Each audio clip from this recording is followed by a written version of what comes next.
Cornversations, episode Eric Dickerson. First-time listeners, welcome in. Long-time listeners, welcome back. I am your host, K. Bex, and whether you are with us for the first time or you've been following us since the beginning, very happy to have you here and listening to the show.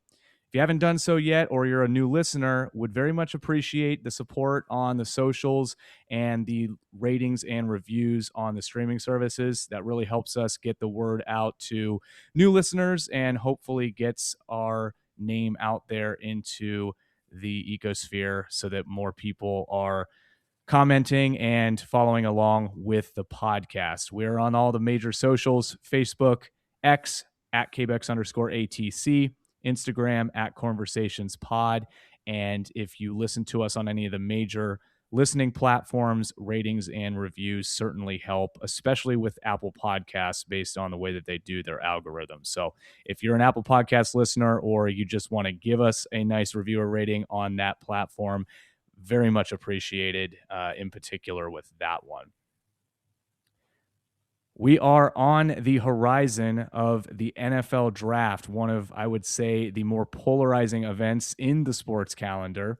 I have a very special guest. He's been with the show before, and he's making his way back here. He's also a Yinzer, so I think he's got a unique perspective going into the event this week. So want to welcome back in Michael T. to the show. Michael, how's it going this evening? It's a beautiful night. We're on the eve of the draft for really here in Pittsburgh. Tomorrow night is the kickoff party with Nelly. I'll be in attendance in a Cornversations hat, Cornversation sticker in hand. I hope to put it under his eye like the Band-Aid back in the day. But, we're finding spots over town to put some Cornversation stickers up, and it's a very exciting time here. But Kyle, I love the jersey number episode, so I got a little gift for you. Since it's episode number 29, number 29 picks of recent years. Do you remember who last year's number 29 overall pick was? Oh, you're putting me on the spot here, Michael. No, I don't. You're going What to if have I said he's a member of the Washington Commies? Josh Conley. Oh, he was 29 good. last year? Yep. Last year, 29th overall. I mean, he had that rough start, but after he was like beating people up and showing you he's a top dude. So I think he's going to be a baller. How did I forget that already? I mean, I guess I kind of put that season behind us pretty quickly, but yeah. That's what I was thinking about when we were talking about this. It's like, wow, we're going to do stuff later. I was like trying to compare to people in previous years, and it's like, wow, this wasted knowledge. It doesn't matter now because now they play their games and their careers are their careers now instead of possibilities and what we project. Other number 29 overall picks: Cole Strange, New England Patriots, 2022, horrible pick, just the start of the slide of the Belichick era. Another big bust, we have Isaiah Wilson from the Tennessee Titans. If you remember him, I don't even think he ever played a game or made it out of camp. He was just, issues with being a team player. Cleveland Browns, David Njoku, set 2017. Two Vikings picks in 2012 and 2013, Harrison Smith and Cordell Patterson. And then Nick Mangold, former Ohio State Buckeye, 2006, New York Rest Jets, all 29 overall picks. And I'll give mention, rest in peace to a real one. That's right. Pour one out. Good guy. No, that's the good. I love you coming in with the receipts on this. And actually, I was listening earlier today to a local radio show out of Columbus, and they were talking about an article that came out where they talked about the biggest bust of each franchise's history. And I just got to thinking a little bit when you were talking about these guys about that, because that has got to be one of the more humbling things that you can ever be put on, is a biggest bust list. And we will have a little segment for the listeners out there. This is your call to action to listen all the way through, because one of our segments near the end of the show is going to be a boom or bust list that we'll do for some guys in the draft here. But I don't know if there is a worse thing to be put on in terms of a bust list for the NFL draft, because you go in with so much hype, and then to be remembered for your failures basically for the rest of your life rather than anything you did positively at the college level or before that, it's just got to be humbling for these guys. No, I mean, I'm sure you grew up with like Who's Number One on NFL Network or whatever channel it was, and like the number one bus specials were always so great, where it's like Todd Marinovich, that Tony tackle from the Packers, like, just guys where it's like, wow, just complete Jamarcus Russell now. And, it's part of the fun of the draft. You spend all this time. I mean, I could imagine being a team where you're like, I talked to these people, I watched hours of film, and the guy couldn't play. And it's like, you have these debates, you're paid all this money to figure this out. And it just, the only person that seemed to figure it out is Mel Kiper.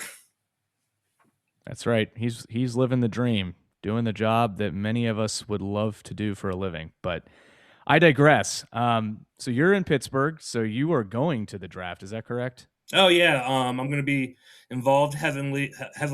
Tomorrow, like I mentioned, the Nelly concert, and then Thursday, my employer is a sponsor of one of the drafts. So I'm going down to the tent to hand out swag. I want to play name that guy with people that walk by. So you walk in a Panthers jersey, I'll be like challenge you. You can get this mini football if you can name more guys than me, and then we see who names more guys. But they have tons of events. There's like, I don't know if you've ever been to like an NFL training camp where they have like the 40-yard dash set up for kids and pump, pass, and kick kind of stuff. They're doing that with the big park downtown. The Pitt Panthers have a big like display going on where they're doing like a cookout and Hall of Fame and jerseys on displays. They're gonna have like legends and guys being drafted like out in the community, signing autographs, doing all that kind of stuff. So it's like a football convention, and it's people are very concerned because there's only 3 ways into town, and it's a very small triangle downtown that you've been to, Kyle. But it should be a lot of fun, and expect a good amount of people downtown. Yeah. So amount of people, let's talk about that for a second, because I saw earlier in the week that they're expecting anywhere from like 500 to 700,000 people into the city, which, correct my math if it's incorrect. I was just reading this. You may know better, but that's like twice the population of the metro area. So they're expecting a ton of people in here. And I think it would be the biggest event in the city's history if they do get upwards of that 700,000 number. So just in general, because of the number of people that they're expecting to get in, you mentioned a little bit some concern about traffic and things of that nature. What is the general vibe of the city right now, accepting this event and hosting it? Are they happy? Are they excited? I mean, I think we can say with some level of certainty that Pittsburgh is a great sports city overall, but there is a difference between rooting for your teams and knowing kind of what to expect when you go to an event and something like this, which can be very difficult to predict. I think last year they were expecting something along the lines of about 250,000 in Green Bay, and it blew through that. It doubled that number. So there's always the potential that it could be a much more rambunctious event than they're even predicting, which is being predicted as a pretty highly attended event so far. Oh, no doubt. And I'm glad you brought up the Green Bay point because his buddy and I were talking today, and we were like, last year it's in Green Bay. Like, where can you even really fly into or drive to get there? What are you going to do in the town of Green Bay? Do you go to Milwaukee and just like hang out and make that long commute? But for Pittsburgh, it's like, all the stuff is in this area where the draft's going to be. It's called North Shore. It's right next to PNC Park and Acrisure Stadium and the casino and the Science Center and all this other stuff where you can travel by transit.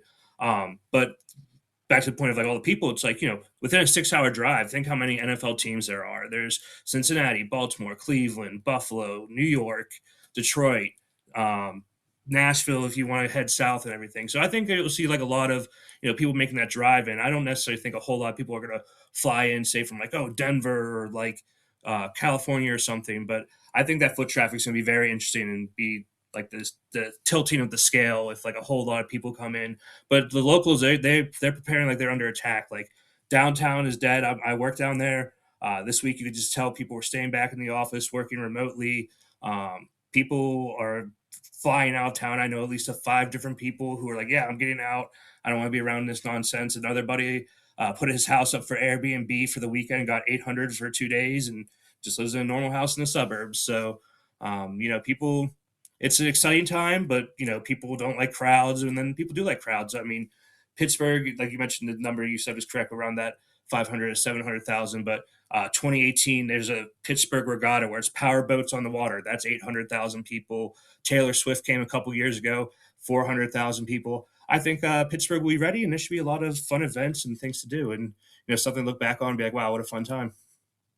Yeah, what's interesting about this event as opposed to some of the other events that not only the NFL but the other sports leagues hold is that it feels like there's always a preference towards the coasts for these big events.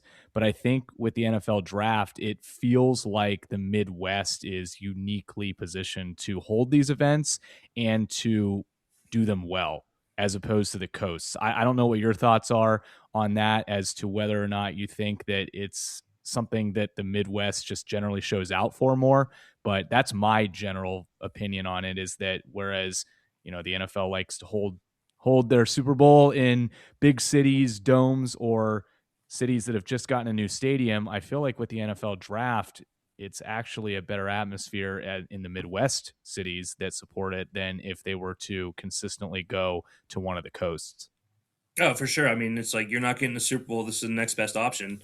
I think just the draft is like for football freaks. Like I remember growing up, reading the magazines, watching the specials and everything, and my mom would hate it more than anything. She's like, they're just saying names. Like I don't understand what's happening.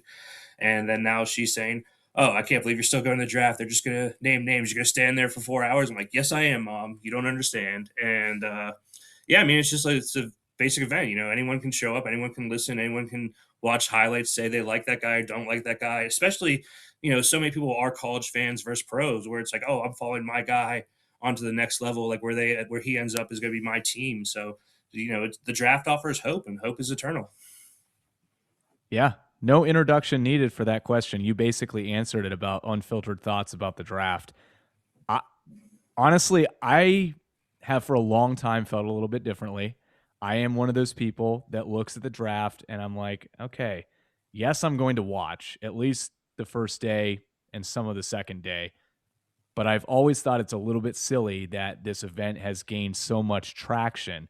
But at the same time, you're exactly right. It's one of the biggest events on the schedule, even though it is an event that doesn't have anything really to do with on the field play. And it's also this sense of hope for so many teams. Obviously, I've got a lot of buddies that are Browns fans, Bengals fans, what have you. And I feel like for many years of our lives, and really, you could probably say this for a number of teams outside of the two that I just mentioned, the draft is that sense that things can turn around with somebody at the podium announcing a player. I mean, it just is something that gives the fans something to hold on to as they go into the next season. And that flame can dissipate very quickly once play on the field starts, but it feels like the hype that's created around this event and then what some of these fan bases do as a result of maybe the lack of success that they've had on the field over a period of time, it just elevates something that if there wasn't that feeling with some of these fan bases that this is the time that they can make major strides, that maybe we wouldn't have the draft be the type of event that it is. But I think that it has something to do with the fact that when you're sitting there in middle of November and your team's already out of it, you kind of think back to, okay, well, but we have next April and everything can change in a moment. Oh, and I think that's what's so crazy about this draft. Being in Pittsburgh, being a Steelers fan, this whole last year, these people were counting the comp picks to go up and trade for a quarterback. Well, now there's no quarterback, but something's going to happen. Teams are going to change. Franchises are going to be altered. It starts at the draft, and it's honestly true. Yeah. So let's shift the topic a little bit to what we think is actually going to happen in the draft. So we'll talk number one overall pick a little bit. I don't think there's any question. It's going to be Fernando Mendoza. Vegas needs a quarterback. He's the guy. But I heard an opinion last week that I thought was very interesting and want to get your thoughts on this one, which is if this draft featured Arch Manning, do we think that there would be a controversy right now for who would go number one overall between Fernando Mendoza and Arch Manning? And I understand that because we're having this conversation, we're essentially acknowledging that it's kind of a weak draft with regards to quarterbacks. But with the type of season that we saw from Arch Manning last year, I also thought it was interesting that this continues to get brought up. So give me your thoughts on that. I know it's a hypothetical, but if this was an Arch Manning versus Fernando Mendoza conversation for Vegas, Do you think that at their level, there would be any real debate as to who goes number one overall? I really do think, it'd be strong debate. I mean, everyone knows coming into the season, it was Arch Manning. He had his commercials. He was lined up to be the next big star, and then got hit in the mouth by Ohio State and had a little free fall, but came back strong. I mean, since he didn't declare, I really haven't watched much Arch Manning beyond like the game or two I saw last year. But watch the Georgia game, watch the Texas A&M game this weekend, and you can see the quickness in his throws. You see that Manning footwork and proper technique and everything you'd want in a quarterback.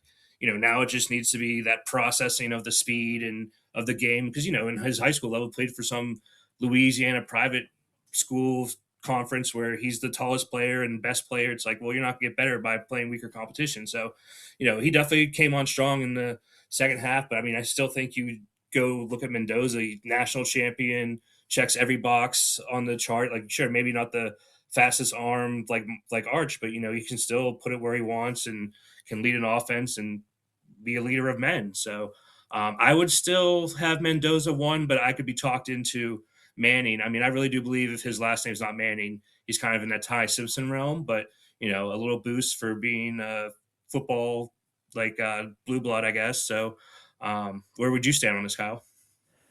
Well, I think one of the best things that happened to Arch Manning last year was that he got hit in the mouth pretty early because it was a wake up call if he even needed one, which I'm not sure he did. I get the sense that he's got a pretty good head on his shoulders, and obviously the family's done a very good job of making sure that he handles the attention that he's getting in the right way, or maybe even tries as much as they can, which I think is tough in today's landscape of trying to kind of shield him from that. But despite the fact that he had struggles last year, I think that he stuck with it. Yes, they had kind of a period of time during last season, Texas specifically, where they weren't playing the best competition in the SEC, but there was improvement from his side. And I think having the type of season he did last year, where the expectations externally were so high, and they probably were internally for him as well, the results didn't necessarily reflect that it gives him extra motivation for this offseason as well. And he has a very good camp of people to help him if he's motivated to try to fix some of the challenges that he dealt with last year. So I would not be surprised at all with a full season of play at the college level under his belt that he comes out this season and does deliver on the expectations. And I think what's interesting about a guy like him, and I think this is the name factor that you mentioned, is that because he's Arch Manning, he's still going to have that hype behind him this year, even though last year didn't necessarily work out the way that a lot of people expected it to. He's still going to be a Heisman candidate coming into the college football season. And I think this year you're going to see the type of play that would validate that a lot earlier than you did last year. So the other thing that I saw, from him is a lot of mistakes that you would expect from younger guys. And the thing about Mendoza that has been kind of his advantage, if you will, is that he has had 3 years of starters experience at the college level. Now, that's not to take away from everything he can do. You're exactly right. I think he can make all the throws. And another thing that I thought was interesting about his career is that, yes, he was Heisman, national title winning quarterback, and he had a very good offensive line in his final year, but he didn't have that throughout his entire career. And he doesn't get the call to come to Indiana if he didn't show something while at Cal when he was kind of running for his life. So I think that bodes well for him going into the NFL because you're going to see that every week rather than only see it a couple of times a year. And I think that is where some of the guys that come from the big programs, the national title winning programs, often struggle, is that the game speeds up for them very quickly and they haven't really had a chance to adapt to that, or they haven't had a chance to really face that in college. But I don't think you can really say that with full confidence about Fernando Mendoza. I think he has had a chance to see some of that throughout his college career, and it was almost kind of a good things happen to guys who work hard situation where he found himself in a situation to to kind of prove it and get some accolades on that stage coming into this draft. But another quarterback that you mentioned briefly that I think is worth talking about is Ty Simpson, because I think he is an unheralded guy coming into this draft. And yes, we've talked about it being kind of a weak quarterback class, but I do think that this guy has round one potential. What are your thoughts on Ty Simpson?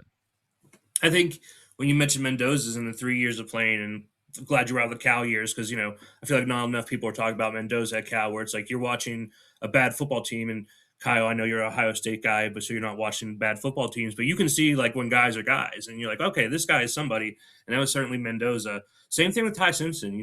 There's times where you see those flashes, and you're like, whoa, who is this cat? But then you also look, and he's like barely 6 foot, maybe like hair under 6'1", not the ideal size, not the big arm strength that we're talking about. And to me, the biggest thing is 12 games started this year. Like, sure, he was hurt for some of them, and you can take that into consideration. But this guy's been sitting on a bench for 2 years at Alabama and has only played 12 games. It's like I don't like that as a quarterback. It's like you need those reps, you need to see that experience. I've seen too many Mark Sanchez's and Mitch Trubisky's who play 12 games and then go in the top 10.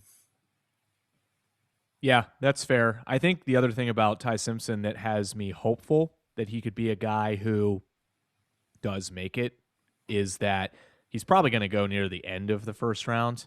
And so you're getting a different situation with regards to where the team is. And that makes such a big difference. I mean, if he was a guy who the Jets, for example, wanted to take a chance on, I would have a probably very different opinion about this. But because I don't think that the Jets are gonna make that splash this year, I think they're certainly hoping that they'll be part of the Arch Manning sweepstakes next year. I think that a guy like Ty Simpson, who in some draft years, if there was a run on quarterbacks, might be taken a little bit higher than he's going to be taken this year. This year, you look at it and you go, okay, well, there might be a franchise who looks at this situation and goes, yeah, maybe not the strongest draft class, but this guy is being undervalued as a result of that. And I do think there's a couple of teams near the end of the round, including your own, that might have some interest in that. I don't know. I mean, if they draft Ty Simpson at 21, I will be so mad and we'll hate it forever. It was Kenny Pickett 2.0. I was alone, man, on the pit island. I was at the national championship, cheered when he did the fakes, or not national championship, geez, ACC championship, where Pickett did the fake slide against Wake Forest and wins the championship. There with all my pit friends having a great time, and I was still like, do not draft Kenny Pickett. And when they drafted him, everyone in the bar I was at was going crazy, and I just had to sit there with a smile on my face, be like, oh no, this is the end. But I think, though, if you're looking like, late first, Seattle said, we have 4 picks. We're looking to trade out of 32 and get extra picks. Like, I could see someone coming back in late one, drafting Ty Simpson. If you even drafted Garrett Nussmeier, I would understand because of that 5th year of the option as the extra year with that first round pick. But I wouldn't like that anywhere in the top 20 or even top 25 for Ty or any other quarterback. Okay, so you're not as high on Ty Simpson as I am, because I last year during the college football season, I through mid-season had him as my Heisman Trophy winner. I thought he was doing that much for Alabama. I thought he was kind of pulling them along with him in certain games. And yeah, it didn't really end the way that they had hoped, but his middle of the season for me solidified that this was a guy who had the chops to be a real leader. He was showing, I think, good poise in the pocket, and he never really had the offensive line, I felt, to really kind of pop the way that some of the other quarterbacks did. And I thought that that was interesting that he was still putting up good numbers and that they were kind of humming offensively despite that. I think that had a lot to do with him. Is there like a, because that's the thing I always think about is like with the quarterbacks, like, oh, you can see them like their calling card, like tell me what you can do, not what you can. It's like Mendoza puts it on a dime, back shoulder fade every time. Like Nussmeier, like I'm a Nussmeier guy, but I think he's just like a gamer, and you see him running around making a throw on the run, like maybe Matt Ryan esque. But like, what is Ty Simpson when you see him? Like to me, it was just a lot of bad throws, not trusting his feet kind of thing. Like I mean, I would like it in the second round. I don't like it late one. Yeah. Um, and this is going to feel like a cop out probably to a lot of listeners because I do think it just has to do with something about his mental makeup. Again, I felt like Alabama at some point last year, and they were talking about it pretty early into the season about, is this DeBoer's job if he doesn't get into the playoffs? And Ty Simpson more or less willed them through a portion of the year that I think was critical. And I wonder if, again, if he goes to the right franchise that can develop him. The production was there on paper, and I think the mental makeup is there. But yes, in terms of his mechanics and in terms of the raw ability, there's probably going to be some work that needs to be done, which is why I think he'd be a failure if he went to somewhere like the Jets. But if he goes somewhere else, and maybe he doesn't become a day one starter, maybe it's a sitting behind somebody else for a couple of years, but there's a clear transition plan that he could be a productive NFL quarterback. But yeah, I mean, you're right. Does anything to me stand out about him? Does he make all the throws? Does he have a cannon for an arm? Is he a big guy? No, no, and no.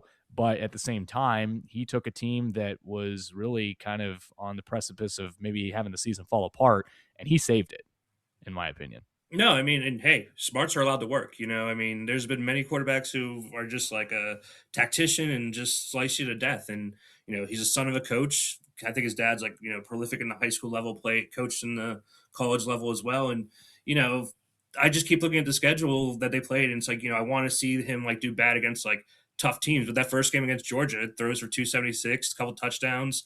Sure, they get him in the second half, but like we talked about that injury.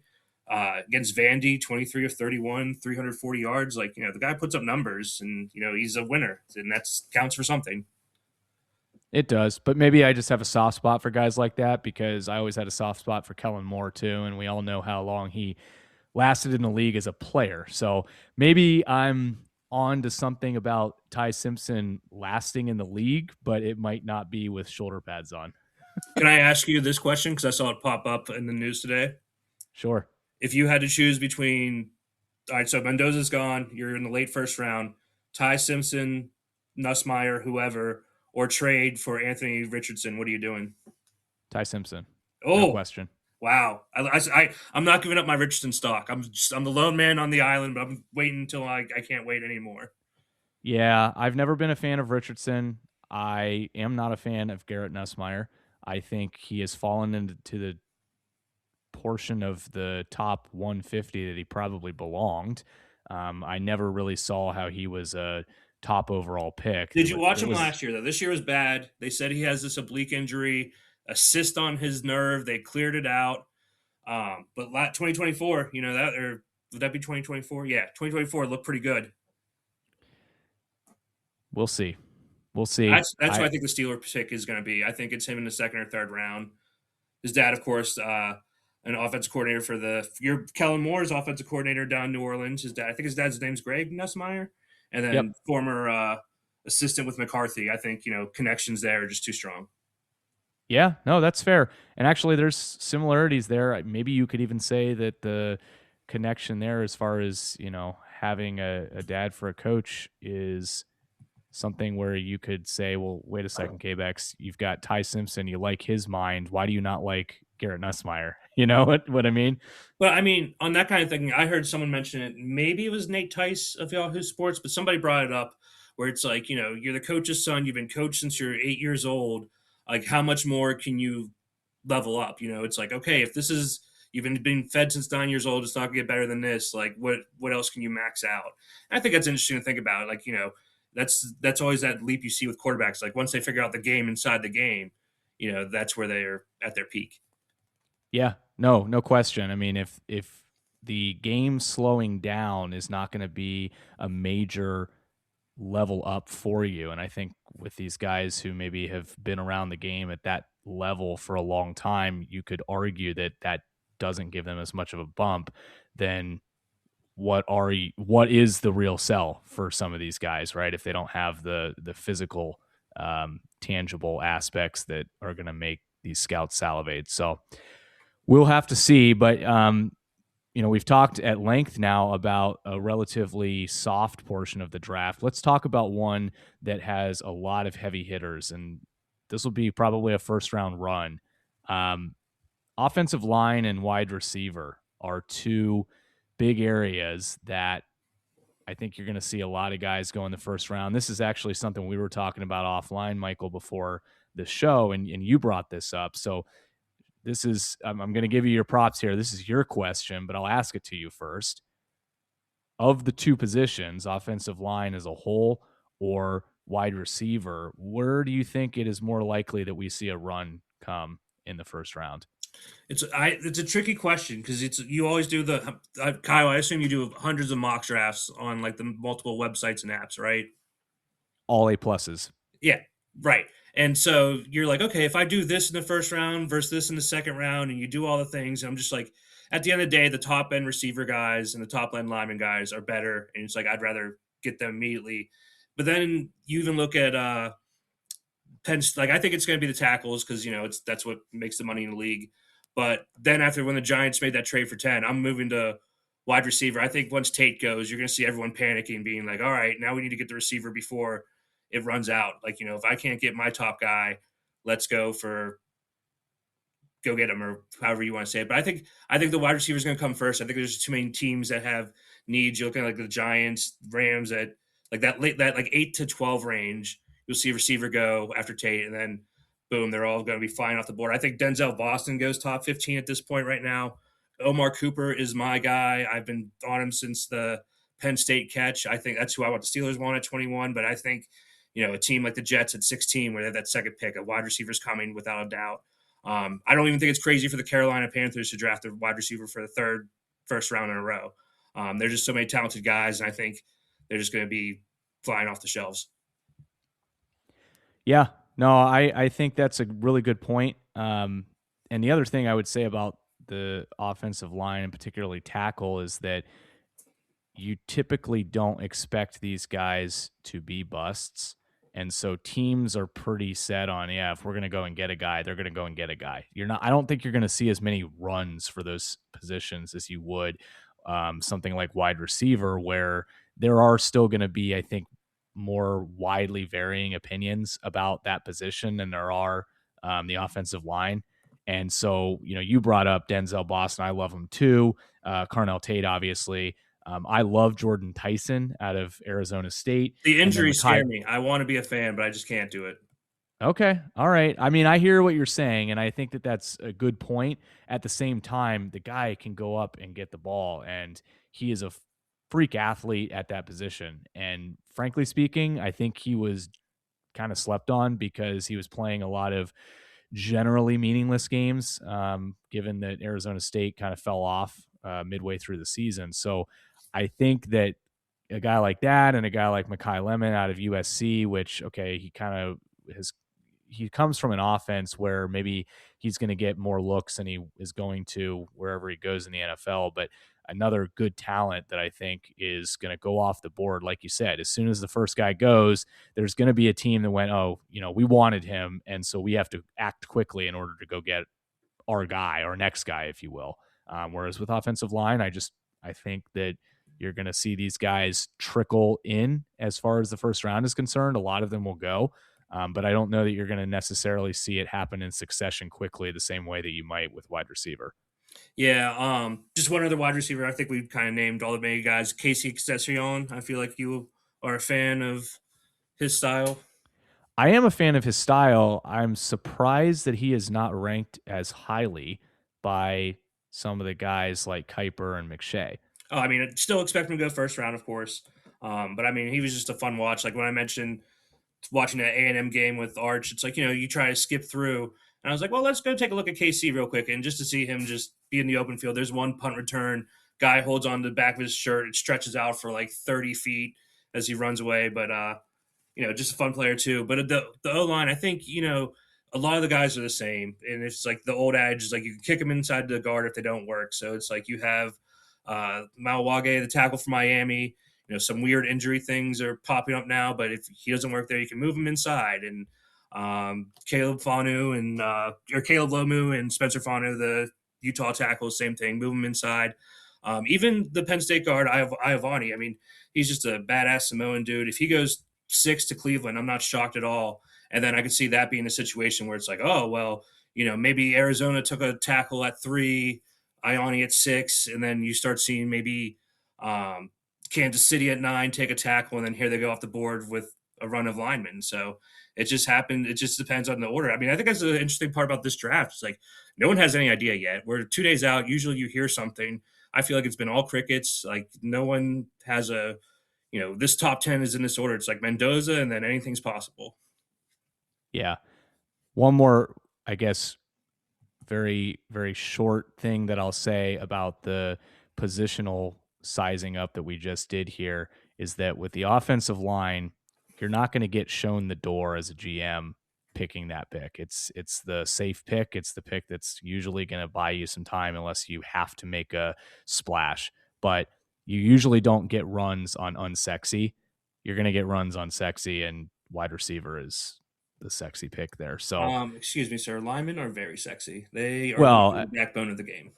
okay. I mean, you know what? I just pissed off a lot of people with that comment. So I want to hear in the comments what your thoughts are on that one there. That what I'm hearing is you believe every lineman's a bust. Got it. No. There are no. I say there are very few offensive linemen who are busts, but because of that, I see a less likely chance of a run on them as a result. But I digress.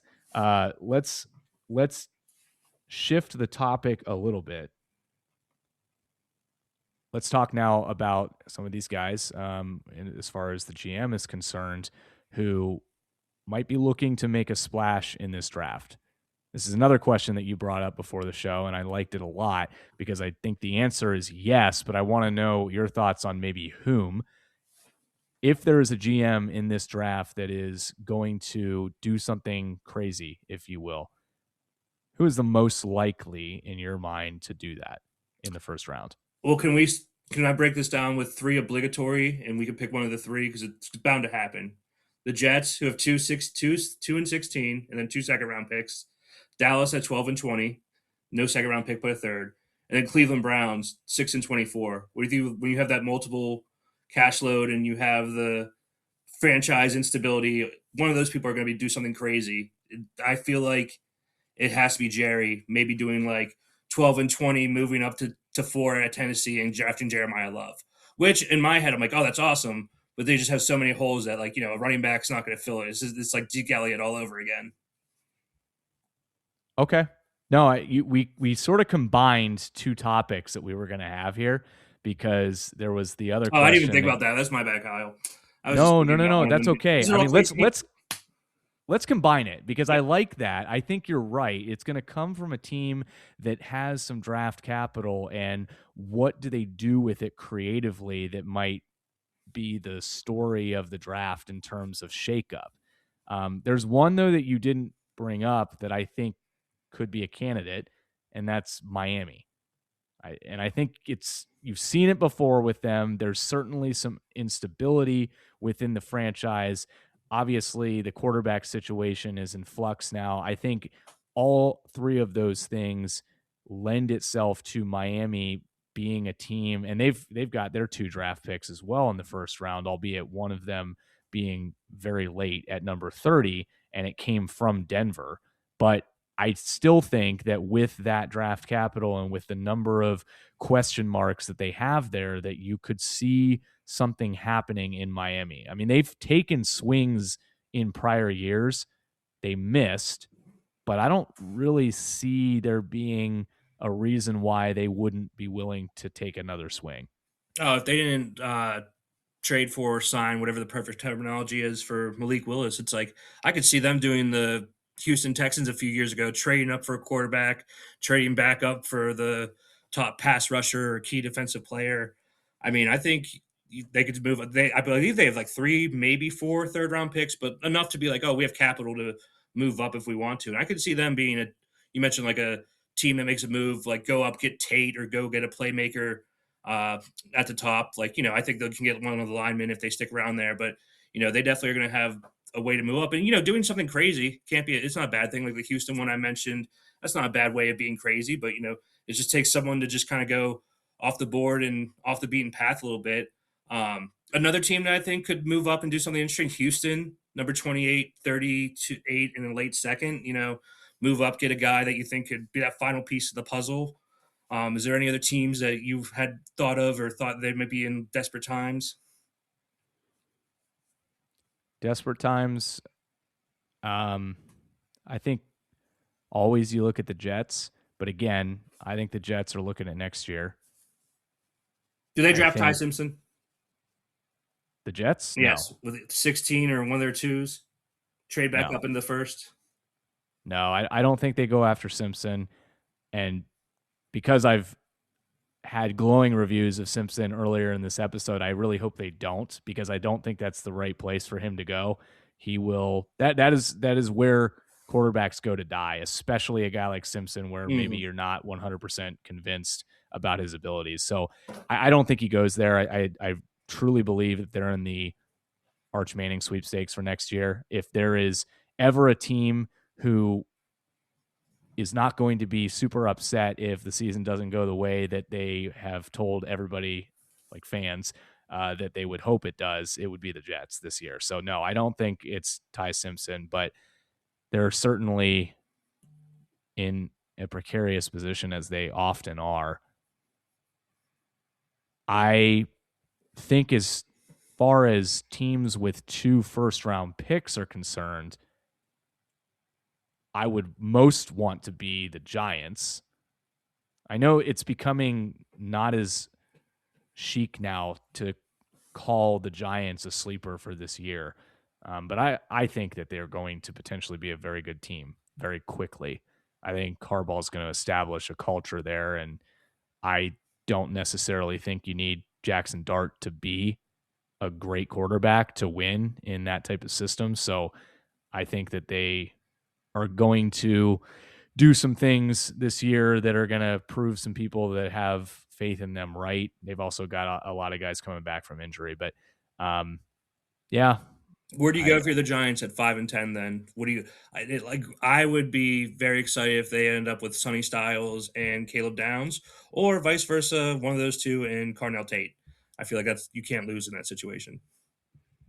I certainly think that they're going to try and go after uh, defensive back. So Downs makes sense. Um, as far as wide receiver is concerned, I mean, if they went and got Carnell Tate, oof, I take that him is at a 5. I think nasty he's top 3 guy.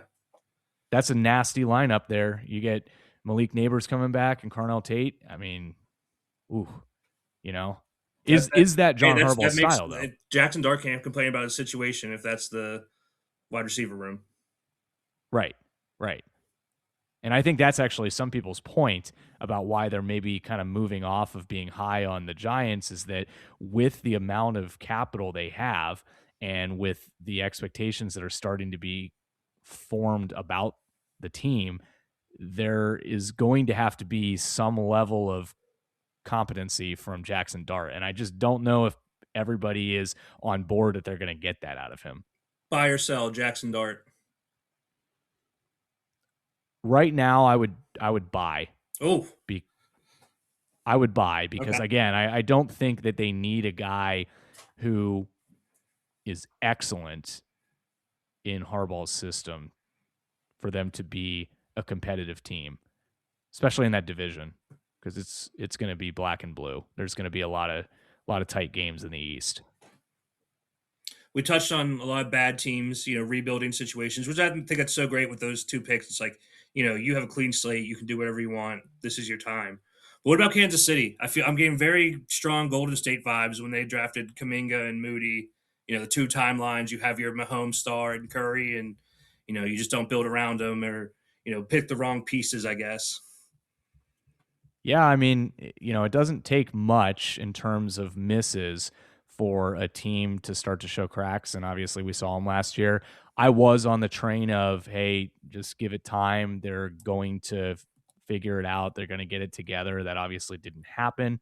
But in terms of where they're going from here, I think that it could be kind of a rebuild situation under the impression that, yeah, you're going to be able to kind of use Mahomes as an anchor and Reed as an anchor for a few more years.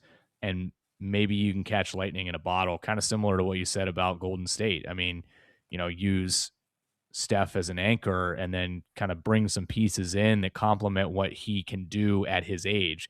Not to say that Mahomes has necessarily lost much of what he can do, but in terms of what the team has around it and what they can do, yeah, I think that there's the potential that you could see some moves that they make and some draft picks that they decide to do, that may suggest they're going to try to smartly set themselves up for maybe one more run, if you will, but also be cognizant of the fact that it might not work out. And they also then need to focus on the future as well. Because it was kind of a mass exodus in the offseason on the defensive side for them. So, I could see them potentially trying to rebuild that defense quickly as far as the draft is concerned. Yeah, I mean, I feel like for them, you look, like you mentioned, the DB room basically goes to the Rams. They trade McDuffie, and then Justin Watson or Peyton Watson, something Watson goes there with them at free agency. So it's like I expect that number 9 pick to be a receiver, maybe a lineman, and then late first, you grab the DB that didn't get drafted already. Whether that's like Emmanuel McNeil, Warren from Toledo, like the safety, or like a Chris Johnson or Colton Hill from Tennessee. Like there's going to be guys on that DB side towards the end. Right. Right. Okay. Well, I think we're talking a lot of players now, so I think it's a good spot for us to do the rapid fire, which is a boom or bust segment here related to the 2026 NFL draft. So I've got a handful of players, Michael. I'm going to fire them off at you, and you're going to tell me whether you think they're going to be boom or bust. And for the listeners, the important aspect about boom or bust really is that you have to consider where these guys are potentially taken. So first round guy is going to have a different criteria in terms of what would consider him to be a boom versus what would consider him to be a bust, compared with a guy who maybe gets taken as a flyer in the 5th or 6th round. So we've got a handful of guys at different spots according to some of the big boards from the experts out there. And we're going to give you a rundown of where we think they lie in terms of boom or bust. So Michael, I took a number of guys from a list that we were talking about offline here. So hopefully you've got some information stored up on these guys, but I do have a couple of Easter eggs in there as well. Okay, I hope you share your thoughts too. You are Mr. College Football, and I respect any opinion you have on Ohio State or college football as a whole. Well, spoiler alert to the listeners, we do have one Ohio State person on here, but I did also try and pick from the ACC because I know you're a guy who knows his way around the Atlantic Coast Conference. So let's start off actually with an ACC guy and with a guy who we didn't talk about in an earlier segment, but he would have fit, and that is Blake Miller, Clemson's offensive tackle. What do you think about him? Boom or bust? I say boom. I think it's very weird. Like when we're doing all this tackle talk, he just gets glanced over, and the man started 56 games and did half of them at left tackle. It's like he can play either side. You can start him right tackle right now, day one plug. It's like anywhere in that 20 plus range. I mean, even if he went in the teens, I'd be like, yes, that man started 56 games and is a mauler. Congratulations, you have a right tackle. Like that is a job that is required in this game. So I say boom for sure. Yeah, I'm with you 100%. I do think he's getting overshadowed because of the number of talented guys at his position that are in this draft. And so if there is a run, I think he's definitely in the mix there. But even if there's not, I think he's going to be a first round pick and he's going to be a safe one for whomever takes him. You mentioned the number of starts he has. That's a huge deal, obviously, with that position. But the other thing with him in particular is that he got better every season. And last year, even when Clemson struggled with their offensive line and Cade Klubnik didn't really do anything to highlight the talents that were supposedly on that line, this is a guy who was still doing very well and did a very good job protecting Klubnik. So I think he's a can't miss prospect and he's going to be a first round guy. And so calling him a boom means he's going to have a pretty solid career. Agreed. The second guy is somebody who I think you're going to know a little bit more about than I am. So to your point about me having the opinions here, I'm very curious about this one. Um, Kyle Lewis, the Pitt linebacker. Give me your thoughts on him. He's a shark, brother. They would do a turnover, put the hand to the head like a shark, and he's been the shark for 3 years. I mean, every time Pitt defense need to play, it's Kyle Lewis. Let me pull up his measurements here because he's a little bit on the smaller side. In reality, he's like a nickel linebacker or maybe even a safety if he's fast enough. And he ran the second fastest 40 time for a linebacker at the combine. He aced all the measurements and things you want to see on that nature. But just turn the game, Phil. Number 9, making plays left and right. I was ready to say late first round pick. Seattle, if they were like, a defense heavy team, it's like we could just need this chess piece, put them on the board. I thought Seattle at late 1, but people are saying, round 2 or 3. I think Daniel Jeremiah had him as 53 on his big board. And I'm just like, that's a gamer. He's going to be an all pro difference maker. I'm trying to think of like a guy who's like, kind of that move around piece, like almost like a Tyrann Mathieu, kind of like, go around making stops on the run, playing well in coverage. So, of course, it's hard to hide my Pitt homerism, but like I mentioned, on bad teams, you can tell when guys are ballers. Yeah, I think you bring up a really good point, and it is making me kind of question where I'm going to go with this because what my thoughts were was, okay, yeah, this guy is a big play merchant, right? He's got a lot of highlights. He's a guy who has the speed to be able to cover at the linebacker position, so they might have the ability to move him around depending on where he ends up going. I think for me, what brought me to my conclusion that he could be a bust is depending on where he goes in the draft, because if he's a high or even a mid second round pick, I think the expectation is going to be he's going to have to be a 3-down guy in order for his draft position to be justified over the long haul. And I just wonder, with him being a little bit undersized and kind of relying on that speed and coverage capability, if they're going to try to put him as a weak side linebacker, whether or not he's really going to be able to kind of hold up over the course of a season as a 3-down guy. So I think for him, a lot has to do with where he goes and what the expectation will be pretty early on from whoever drafts him. But if it is going to be a situation where the expectation is he's going to have to be almost an every down guy, I think he might fall into the bust category. But yeah, there's no denying there's talent there, and you can't teach speed.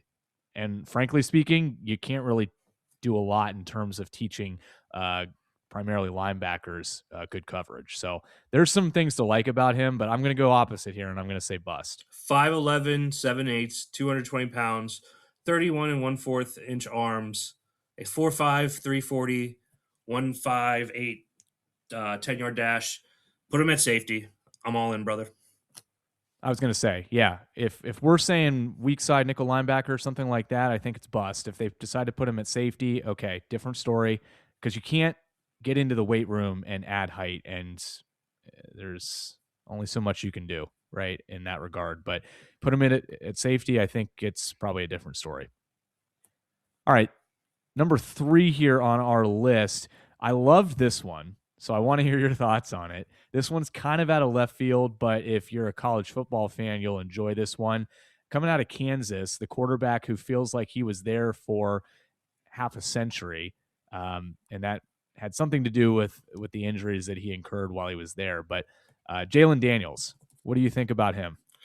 So let me get this straight. He's 25 years old. He has back injury, or I guess he'll be 24 years old in October for the season. Back injuries, low competition of Kansas, or not low competition, but not a powerhouse program like Kansas. I love him, Kyle. You watched him and Devin Neal make plays all season. You can't not love it. I mean, even his backup for that one year, it was like Boot or something. He played like 3 games for Cincinnati or for Indianapolis. So I'm not saying first round pick. I'm not saying mid round pick. I'm not even saying 7th round pick. I'm bringing him to camp. We're seeing what we got here. Okay. All right. I love to see the love for a guy like this because he was really fun to watch in college, and I wish that he had maintained his level of health throughout that career. That is one of the reasons, though, why I can't totally get on board with him at the next level is that I just feel like the number of injuries that he's racked up in his career is also suggestive of the fact that he may not be willing to adjust his game accordingly. And you're not going to be able to do the things quite the way he did in college. And I just don't know where he really fits in with a team. I mean, I don't know. You correct me at the end of my spiel here about him, whether you think he has the chance to be a starter, but I think the guy is maybe holding a clipboard. And if there's a team who wants to bring in a guy who reflects the same style as somebody that they have, and they understand, hey, our starter has a higher likelihood of getting injured, so we want to bring in a guy who is like him in the case that we do have an injury, because without that type of style, we're going to kind of fall apart. Maybe he has a chance to hang on and have a nice backup career, but I wouldn't be shocked if this guy maybe hangs on in a roster for a couple of seasons and then finds his way to some other league, to be quite honest with you. No, I agree. It's like, we're going to look up in 4 or 5 years and they're going to talk about Jalen Daniels winning another Gray Bowl for the Winnipeg whatevers. I think that's exactly right. Him going to the CFL and having a really good career. I was just reading earlier in the week about Zach Collaros, who was roommates with one of the Kelsey brothers in college, and that was his situation, No, he's right? lighting it You up know, in he was there. supposed to be a yeah, exactly, and I think he's like 37 years old and he's still going strong. So, you know, uh, it's not necessarily a bad thing to have a career arc like that. But if we're saying, hey, is Jalen Daniels going to hang on in the NFL or not? My guess is going to be no. He's not going to have a long career in the league, but that doesn't mean he's going to be done with football in 3 years. Oh, he's going to pop up in the UFL or something. He's the, oh, I can't remember that. Luis Perez, he was the great UFL spring quarterback. Maybe that's his next career arc. Could be, could be. Well, now we're going to shift to the Easter egg that I put in at the beginning of this segment. Here's the OSU guy incoming, and I believe you're a fan of this guy, but I want to know why. Max Clare, the ultra athletic tight end out of Ohio State. Boomer bust. I'm gonna say bust because I don't believe in helmet scouting, but sometimes you have to go. All right, where's this? Like, where are the Ohio State playmakers at tight end coming from? Like, name me a great Ohio State tight end. It's like not happening. Purdue transfer though, so it's like he had that's what got him to Ohio State was the his time at Purdue, being a playmaker there. I just don't see it. I think it's just, you need to beef him up a little bit more. I mean, I think the NFL, like maybe he's like a Gesicki where he spreads out, but I just don't see him surviving the trenches. So I agree with what you're saying about beef him up, and in the trenches, he has some work to do. I think those are two things that can be learned at the next level, or, not learned, but you spend time in the weight room, it's your job, that can be done. So I do think there is the possibility for him to shore up some of his weaknesses when he's actually on the line. But in terms of the ability to have some straight line speed and to go downfield and make catches, I would say that is something that 32 out of 32 teams in the league are excited about. And so I do think that he's going to find a home with a team that has big plans for him. And maybe similar to the conversation that we had earlier about Kyle Lewis in terms of, hey, it really depends on how they use him as to whether or not he's a boom or a bust. I think with Max Clare, it's very similar. If they're going to use him like a Sickie, or if he is a situation where he can do seam routes, then sure, you have a guy that is ready made for that type of work. But if you're going to have a guy, be on the line and you're going to want him in pass blocking situations and you're going to want him to immediately make an impact in the trenches, then that's probably not a guy that's going to be a day one success. But again, there is always the ability you can, as opposed to height, you can add pounds and you can get better with your handwork on the line, especially if you're, with the right group of coaches. So I think that he can be a boom. I don't think he's going to be a real high draft pick. I think some people, and maybe not just fans, but scouts too, were kind of turned off by his season last year because he came into Columbus with a lot of expectations given what he did in West Lafayette, and I think it was schematics that resulted in him not necessarily having the numbers on paper that people were expecting of him, but he still was the third leading receiver in terms of receptions with the Buckeyes last year. So it's not like he was getting ignored by the offense. He was just being used in a different way. Two So I think questions there's, then. yeah, go ahead.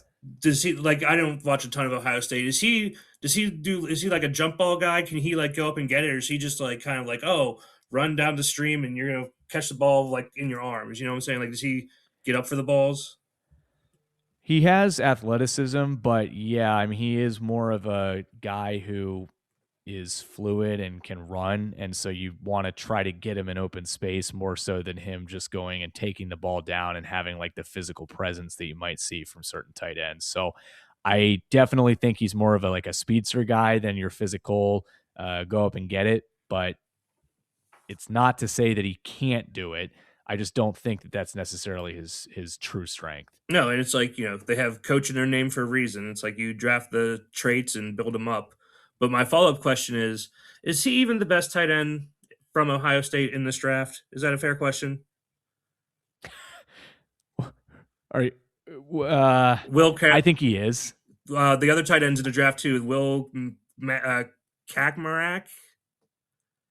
He's the best guy, I think, Okay, in terms of his ability to provide true production to a team. I do think he is. I just saw him pop up a few times. I was like, oh, who's this guy? No one's talked about him, so good to know. All right. Well, this is the last one, and I think we also talked about this guy a little bit earlier too, which I was surprised about because I didn't expect him to come up until this segment. With the number of wide receivers in this draft, I think he's being overshadowed. Denzel Boston out of Washington, boomer bust here. Oh, big boom. It's like, do you like Drake London? Do you like Diet Mike Evans? Here, try Denzel Boston. It's just, they run him in motion. He's like, you're not going to stop him. He's 6'4". He's fast. He makes all the plays. Son of David Boston, former NFL wide receiver. It's like, just, he knows the game. He's ready to go. I mean, on a bad Washington team, again, it's like, you're watching the quarterback. You're like, don't know about this guy, but the ball is up there and Boston's coming down with it. Yep. No, I love him as well. His size, actually, the comparison that you made to him of Mike Evans, I think is spot on. That's exactly who I think of as well. And he is a guy who has sure hands. So, really what more can you ask for? A big physical wide receiver. The point you made too about him maybe having good success in Washington's offense, despite the quarterback being a little bit erratic out there. And I liked him too, but you don't always get to see guys like Boston at their peak when you've got a quarterback that's running around and kind of just throwing the ball up maybe when he's in trouble. So the fact that you did get to see that 11 receiving touchdowns last year, I think is indicative of how valuable a guy like Boston can be at the next level.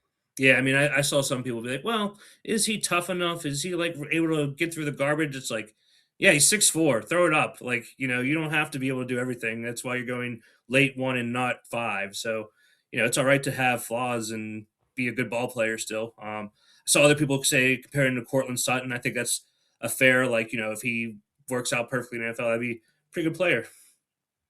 I was going to say, was that supposed to be a knock on him to be compared to Cortland Sutton? No, I Because I don't mean, think not. that's I just don't think like you don't think Cortland Sutton is like top number one guy. He's like just like a quiet, does the work kind of guy. right. But at the same time, I think there are a lot of teams out there that would take a quiet, does the work type of guy. I mean, maybe he's not going to be a number one immediately, or maybe he might never be a number one. But if he's a solid two, then I think that's definitely, even as a first round guy, that's a boom to me. If he ends up having a 12-year career or something as a guy who can go up and grab touchdowns for you. All right. Well, that's all I had for the boom or bust list. So in the comments, as well as grilling me for my comment about offensive linemen being unsexy, give us your boom or bust pick in the comments of your streaming service of choice. Let us know who you think is going to be the biggest boom of the draft, and let us know who you think might be a bust. Well, Michael, as we end this episode, any parting comments to the listeners out there? You're going to be on site, as you said. You're kind of the marketing guy for Cornversations this week. I hope that they get a sticker on camera at some point throughout the draft. Oh, the conversation correspondent live from the draft. You mentioned Boomer Bust. One last thing I'm going to add: D'Angelo Pons, DB, Indiana, small, but like my favorite person to watch. Just makes tackles, bats down balls, small in the slot, sure, but there's 11 positions for a reason. And then bust David Bailey. I just think you're one trick pony, pass rush move. Yeah, so I think he's the classic. Tyree Wilson a few years ago, Texas Tech, same idea. Just don't develop that second. Just don't develop the NFL strength and speed. All right. Well, I love it. Taking control here. One more question I have for you before we go. Of course. For your team, who are they taking in the first round? So this is what I did, Kyle, and I apologize for not sending you one, but I knew I was going to be on this talking about the draft with you and texting you throughout the draft, so it felt like you were going to be there. I sent like my friends that live out of state a postcard from Pittsburgh. They didn't have draft ones, but just your classic Pittsburgh one. And I wrote down 4 names of who I think the Steelers will draft 21st overall. Would you like to guess any of the names, or do you want me to just tell you? I don't even know where you're going to go with this. I honestly don't. Omar Cooper, number 1. That's my number 1 dream pick. Number 2, the Penn State guard, Iwani Vega, just, someone to beat up the offensive line. Just that offensive line just needs to get tougher. Other offensive linemen from Arizona State, and, now that I say this out loud, I realize I've never said this man's name out loud. I've only read it and never heard anyone say it. Max Eichener, Arizona State. You'll love this, Kyle. Only played college football 3 years, football total of 4 years. From Nigeria, soccer player. His feet and his legs are beautiful. Like he's so good with his kick step. He's so good with controlling his body from that soccer background. Like I said, only 4 years experience of playing football, period. So it's not going to be an overnight success, but someone I would definitely build upon. The other pick was Denzel Boston, wide receiver, of course. And then, those are the 4. So that's what I'm hoping for. I'd be fine with a cornerback too. Love it. Love it. You know what? I think sometimes going into the draft with a number of different needs makes you a little less anxious about who they end up taking. Mm-hmm. When it feels like there's only one. Let me say that first of all. They should trade up no matter what. I think with the 3 third-round picks, you can go to like 15 or 12. If Caleb Downs is in 12, I will give up all the third-round picks to go get Caleb Downs. Well, that would make Pittsburgh the crazy move of the first round then. See, I was like, do they count as a crazy move? I'm like, no, that's a good move. Fair enough. Well, for Washington, for any fans out there. I was curious. We didn't even get to talk. I have so many questions now.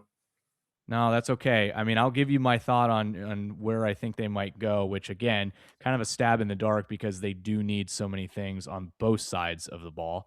Granted, they did go after a number of pieces on the defense in the offseason, so I think it is more likely that they go offense just because of the moves they've already made defensively and the fact that despite Dan Quinn being a defensive guy, he kind of acts more like an offensive guy. So I will actually go sexy here with wide receiver. And I mentioned him earlier, and I know that you don't have a huge soft spot for him, but I really like him. I think they could go after Jordan Tyson to be opposite Terry McLaurin. I think that would be a very interesting pick for them. If they don't go Tyson, obviously as an Ohio State person, I would love if they went after Tate, but I wouldn't be shocked if Tate goes before Tyson. And then thirdly, I'll put on the list here, and this is more of a wish list, if you will. I've heard that New York, the Giants, want to go after Jeremiah Love potentially if he's still on the board. If Washington could get Love to catch balls out of the backfield from Daniels, that would be the dream pick for me. But I don't think he's going to be there either. And so I'll go wide receiver for first round out of Washington. Yeah, I was very curious. I was waiting for the Jeremiah Love. I think I have Caleb Downs as my number 1 player, and then Jeremiah Love is 2. And of course, you consider positional value and stuff. But I'm just like those two are like the guys where I'm like, oh, they're going to be the best, and I would want on my team right now. Yeah, I mean, I think Jordan Tyson, Hines Ward, of course, Steeler great and my favorite player, and just should be Hall of Famer, or at least Steelers Hall of Famer. Coaching wide receivers at Arizona State, called him an absolute dog. Said that he's one of the toughest teammates. Like this hamstring issue, he refused to go out because he wanted to play for his teammates in his final season, things like that. So if you're the Hines Ward stamp of approval, it's hard to say no. It's just like the injury things. It's like I know we talked about Daniel. It's like if you have a bad back, it's not going to get better. If you have a bad hamstring, it's not going to get better. And people are like, oh, he's like Ayuk. It's like, yeah, and Ayuk has hamstring and hasn't played in 2 years. Like, you got to take the good with the bad. That's a fair point. And one of the best things I think about Tyson is his athleticism. I mean, the guy looks like he's on a pogo stick sometimes when he goes up and gets the ball. So if the hamstring is going to be a problem for him, then yes, that certainly could come back to bite whomever decides to draft him. So now you've got me wondering, Michael, but I'll stick with it. So you think defense 0% chance, or you think it's only offense? Oh no, there's definitely a non-zero chance that Washington goes defense, and if they got a guy like Caleb Downs, I think that would fit for their needs. And I love a guy that has the headset on the field. I mean, he is ready to play and he's ready to lead. So that would be excellent as well for a number of different reasons, at least from a personal standpoint, as an OSU guy. But I just think that with the number of moves that they've made and the fact that it feels to me like they are looking to try to give Daniels everything he needs to be successful, that they're going to focus on offense here in this draft. All right. Well, I think that's all we've got for this episode. So hopefully everybody out there enjoys the draft. Michael, hopefully you enjoy it in person, and we will be very excited to see what ends up happening, both from a crowd perspective, but then also all of the surprising aspects that we're bound to get from the NFL draft. So appreciate everybody's time. Again, if you have not, please follow us on the socials and give us a rating and review on the listening platforms. And until next time, take it easy, Shuckers.